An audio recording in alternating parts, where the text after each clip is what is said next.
Hello, my friends. This is going to be quite straightforward, no script, no nothing. And I apologize in advance if you hear any dogs barking or anything of the sort, because I won't be editing this. This kind of thing should be done very quickly, and I don't want to have editing get in the way. If you enjoy what I'm doing, make sure to check out my podcast and especially consider following me on social media. I'm everywhere. So today I'll be reviewing the Champions League group stages after the draw was had taken place. I'll be fair and I will start with Group A, B, C in that order. I won't be giving preference to any of the groups. So, beginning with Group A, we have Bayern, Atletico, Salzburg, and Lokomotiv. This group is fairly straightforward for Bayern and Atletico. I would say Salzburg has been a very interesting team to watch in the Champions League. They actually made it to the Champions League in a long time, since last season, and they quite challenged Liverpool, which was nothing short of quite incredible, considering that not many teams in Europe have managed to challenge Liverpool like they did in the over two matches in the group stages last season. And I wouldn't say that they can surprise Atletico or Bayern, but you never know, and they don't have anything to lose, and this kind of mentality could be key for them. As for Lokomotiv, I don't have any expectations for them. The difference between the biggest clubs in the world and the lesser European leagues is just too big, and I doubt they're going to do much. Perhaps a few points, a point or three. But Salzburg maybe a surprise draw against Atletico, but I honestly doubt it. Bayern, in my opinion, will definitely finish first.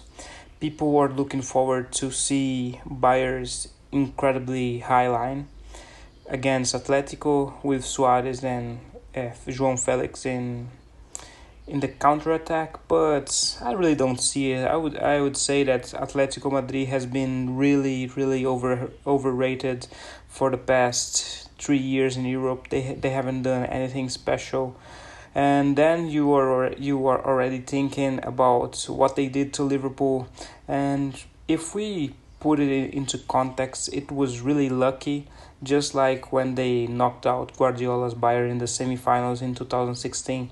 So yeah, there's this wild element of the unexpected when it comes to Atletico Madrid, but yeah, I don't see them causing an upset versus a very strong Bayern.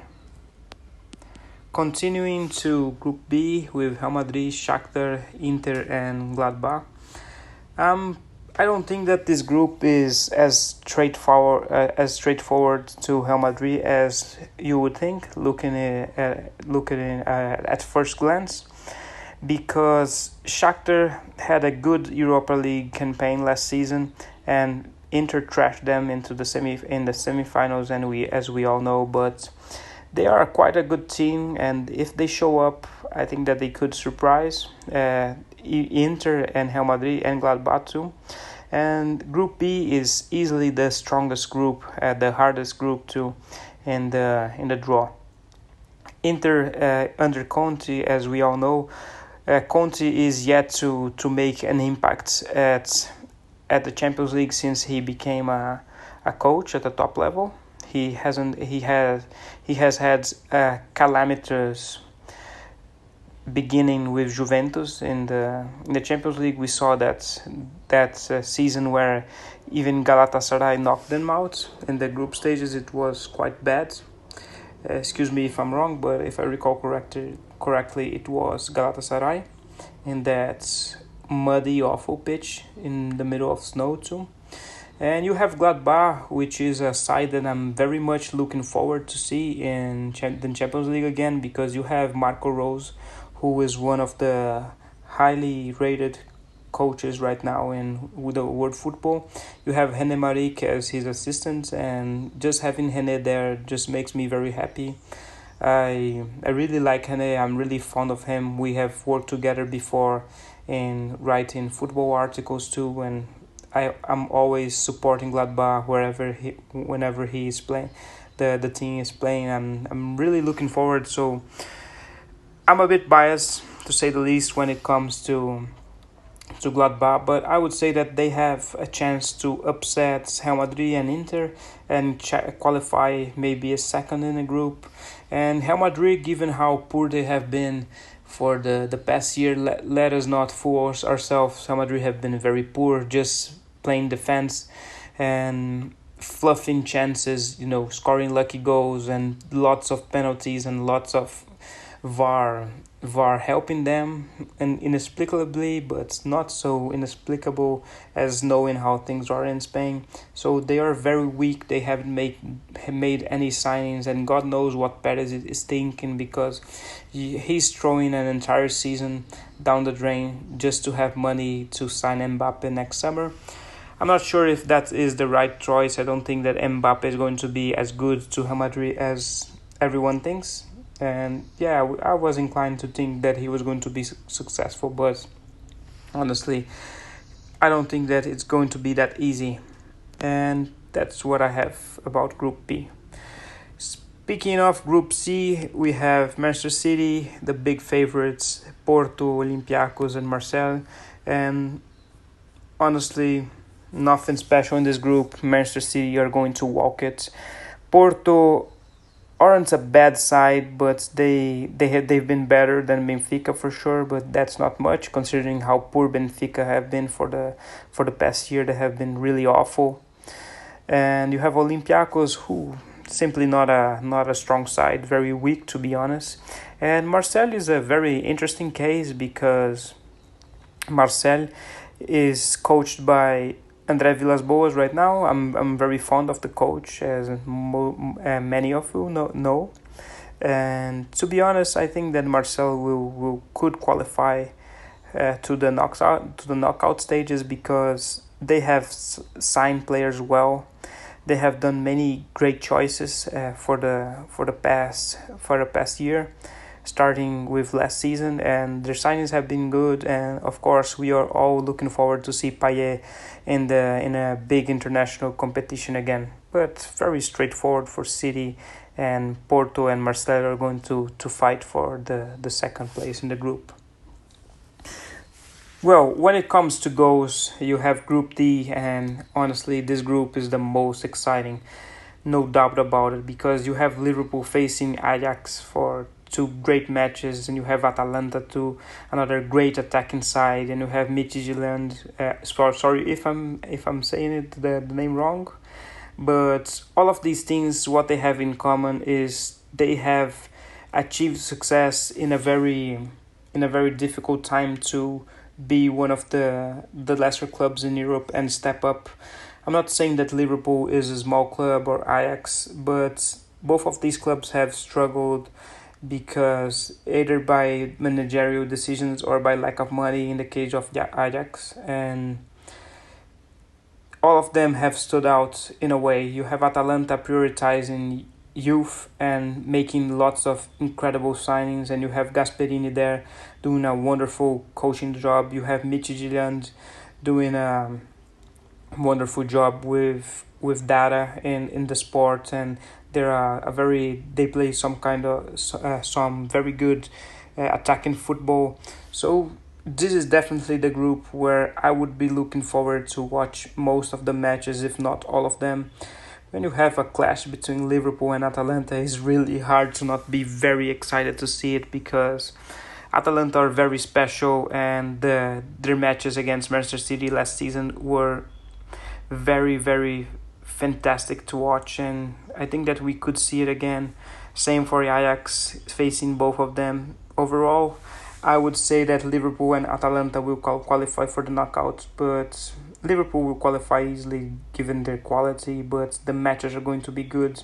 And thankfully, Klopp is not the kind of coach to underestimate its opponent, so I doubt that we are going to have a big surprise here, but we are going to have good football, and honestly, at least for me, that's all that matters. In terms of Group E, we have Sevilla, Chelsea, Krasnodar, and Rennes. And this group is a piece of cake for Chelsea. Honestly, they're going to qualify, that's for sure. But I wouldn't say that it's as straightforward as you would think, because I was just looking at it, and I recall how Sevilla has been good for this year, so maybe not as easy for Chelsea as I just thought. Well, as I looked at the four clubs, and maybe Sevilla could qualify as first in the group, because we saw Chelsea struggling last season.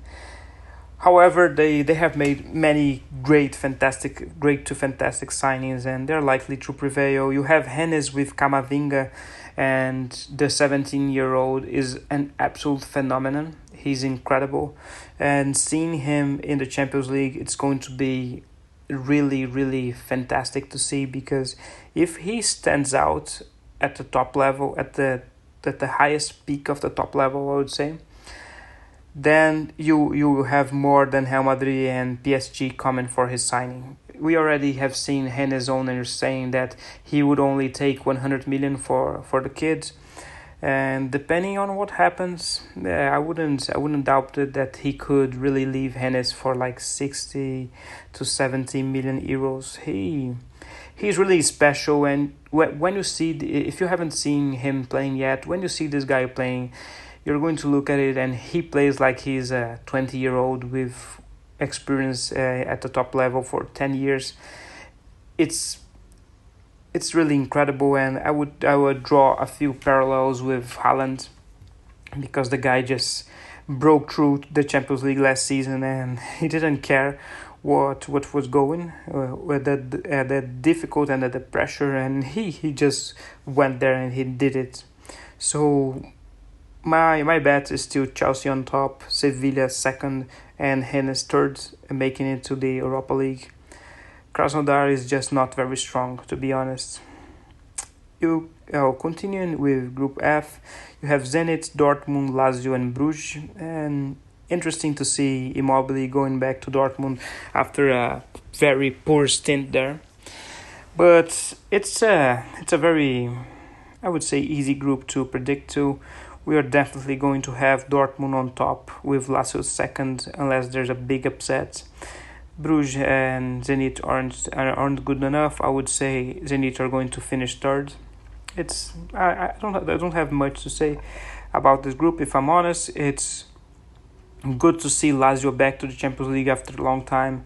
I don't know how they will perform, but one thing I know is that their coach Simone Inzaghi is very progressive in terms of going for a more proactive way of coaching, and I really like it. They're not a team that sits back. Luis Alberto just renewed his contract, and he's a joy to watch, and I'm really looking forward to see how Lazio performs in the big stage again.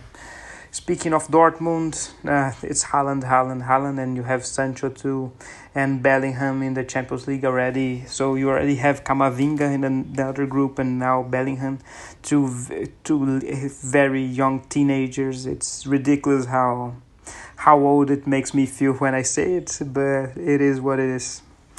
Finally, Group G, Barcelona, Juventus, Dinamo, and Ferencváros. And in terms of narratives, this is definitely the group that everyone is going to be talking about. You have Arthur going back to Barcelona and Pjanic going back to Juventus. And the whole narrative between Messi and Cristiano Ronaldo likely meeting for the last time in their careers. I would say that it's likely that they're going to play their last matches against each other, but you never know. It's football, right? So you have Dinamo with Lucescu, who has become the coach. He's going to become the oldest coach to ever coach in the Champions League at 75 years of age. And what he's doing with Dinamo has been very interesting. I would say that they're not strong enough to prevail over Juventus or Barca, but we might see good matches between them. I wouldn't underestimate them. And Ferencváros is a classic Hungarian club. It was the club where Kubala, a Barca legend, played, and you had and Barca has a great story with Hungary because it's not only Kubala, there was Coxes too, and Kzibur. So I'm really looking forward to having Barcelona going to Hungary because there's a big history between the country and Barca. It's not only Barca and the Netherlands, even though it looks like it is, but it's not. And you have the situation where both the Dinamo and Ferencváros fan bases are going to be able to witness Cristiano and Messi playing at their stadiums too. Hopefully, we already have seen signs from the UEFA that they're going to allow the stadiums with 30% capacity, but it's not clear yet. And I'm betting on Barcelona finishing top of the group easily because Juventus with Pirlo, they just don't convince me, and I'm not totally convinced that you can simply throw a coach at the top level and he's going to succeed. It doesn't make any sense, but you never know. I'm still betting on Barca first, Juventus second, and I don't see Barca struggling against Juventus. I just don't. And finally, for Group H, a very interesting group too. You have PSG, United, Leipzig, and Istanbul too. And interesting thing about Başakşehir is that they're state funded by Turkey, and they have signed lots of ex Premier League players. So it's going to be interesting to see them going back to England. There's always that angle in the media. It's a good angle. I wouldn't hold it against them. Yeah, PSG are definitely the big favorites here, and Leipzig are without Werner, but still a very well coached side. Nagelsmann is a genius, and you have PSG facing Manchester United after that collapse that got Solskjaer his job in the long term. So PSG are likely going to have a point to prove against Manchester United. Without doubt, that's what the players are thinking the moment that the clubs were drawn together.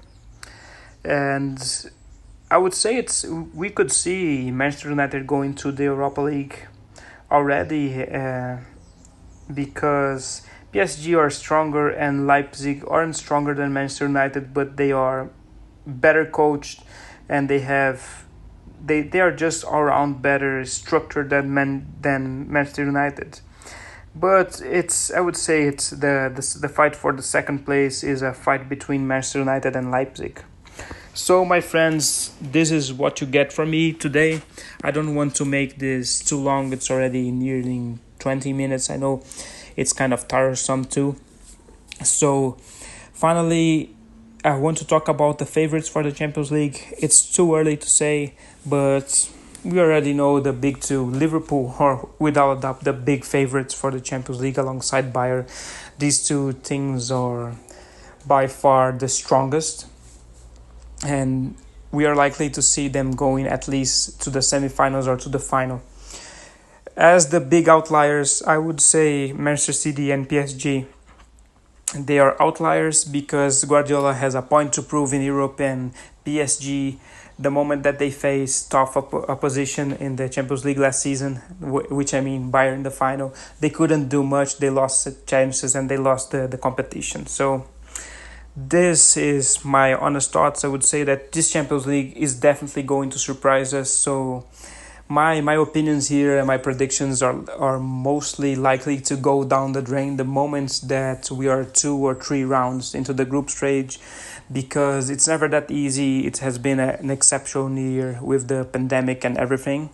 So we could see many upsets in the Champions League, and you know me, I want many upsets to happen too. And as for my Barcelona, I don't think that the club has a chance of lifting the Champions League. I would rather have the club focusing on winning the league again for Messi's final season. So this is it, guys. Take care and see you on social media. Take care.